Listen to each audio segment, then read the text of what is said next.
যার জন্যে ঘর বানাইলাম সে রইল না ঘরে, সেই ঘর উড়াইয়া নিল কাল বৈশাখী ঝড়ে।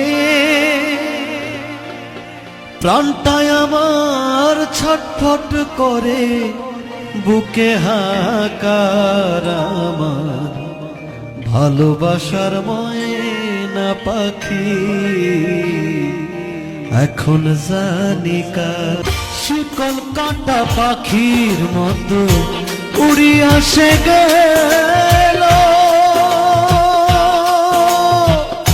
সেই দিন হইতে আমার জীবন শুধু এলোমেলো।